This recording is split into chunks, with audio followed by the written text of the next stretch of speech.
Hey everyone, welcome back to another episode of Item Breakdowns, a series where we take a look at each item individually and break down their stats, build path, as well as animations and visuals that you'll expect to see in-game. Last episode we covered Luden's Tempest, and today we're going to be covering a mythic that is essentially the counterpart to Luden's, and that is Liandry's Anguish. So without any further ado, let's just jump right into it. So the first thing we're going to take a look at is the basic stats for this item. So right away we see we have 80 ability power, 20 ability haste, which is 17% cooldown reduction, and 600 mana. Now, the stats that we don't get from this item are any defensive stats such as armor, health, or magic resist, and we also don't get any AD. So, between the ability power and the mana, this tells us that this is for mages, and more specifically, mana-using mages. Now, jumping down to the passive portion of this section, it reads as follows. Unique Torment. Dealing ability damage burns enemies, causing them to take 60 plus 6% of your ability power, plus 4% of the target's maximum health, meaning your enemy, as total magic damage over 4 seconds, and the user ignores 5% of their magic resistance for the duration, increasing by 5% per second over the duration, up to 15%. Now, looking at each part of how this passive works, first of all, ability damage means that damage sourced from Q, W, E, and R of your abilities exclusively, so auto attacks will not proc this passive.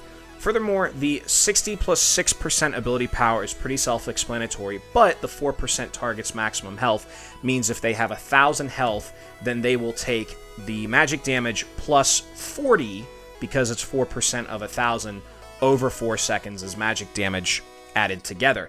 And the user will ignore 5% of their magic resistance, meaning the champion that you're playing, increasing by 5% per second over the duration up to 15%, meaning that if we're in combat using our magic damage abilities over 3 seconds, it will go second 1, 5%, second 2, 10%, and then second 3, 15%. And as long as we stay in combat using our abilities against an enemy champion, this will refresh the burn and magic resistance debuffs. Now, because this is a mythic item, it also has a mythic passive on it, giving us 5 ability haste for every legendary item that we build.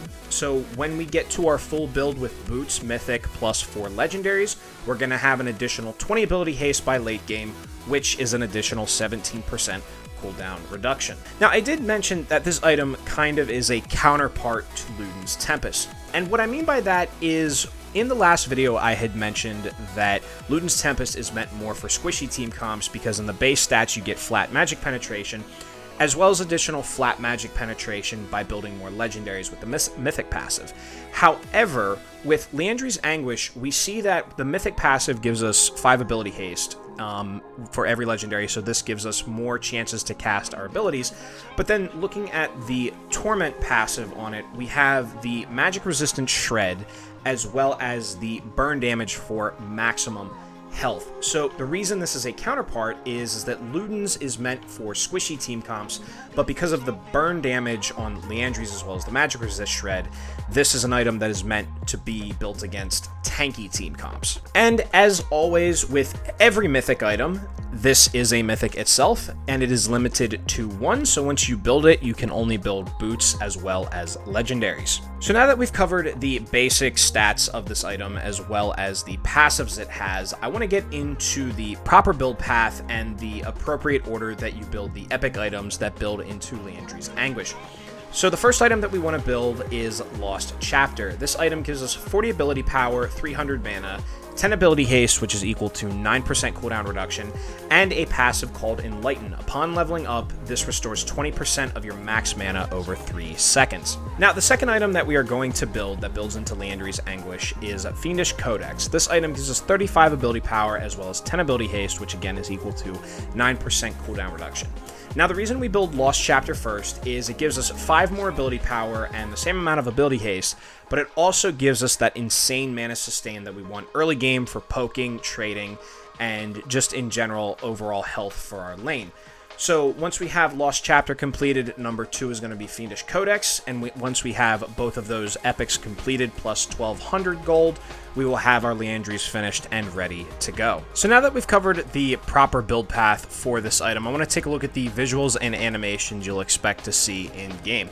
So starting with the Lost Chapter, you see that when you level up with Xerath here, you get a blue spiral animation around Xerath, and your resource or mana bar starts to increase over 3 seconds. This tells us that once we get the level up, we get the increase in mana restore. And finally, taking a look at the burn damage animation for Liandry's Anguish, you can see here that when Xerath damages an enemy dummy with an ability, they get an orange burning effect on their character model. Now, something else I want to note is that when you click on the enemy dummy, actually left-clicking on them, in the upper left-hand corner of your screen, it'll bring up their tooltip, and you'll notice that you'll see the debuffs on them. Now, you'll also get the Magic Resistance Shred debuff, and it'll count up from 1 to 3, and you notice that when it hits 3, the full Magic Shred will take effect. Well, guys, that's all I have for you today, with Liandry's Anguish being a mage mythic that is essentially a counterpart to a similar called Luden's Tempest. This is a great item to pick up if you're a mage looking to deal with tanky team comps. Don't forget to follow me on Twitter, and for some awesome video game photography, follow me on Instagram. And as always, guys, thank you very much for watching, and we will see each other again tomorrow. Have a wonderful day.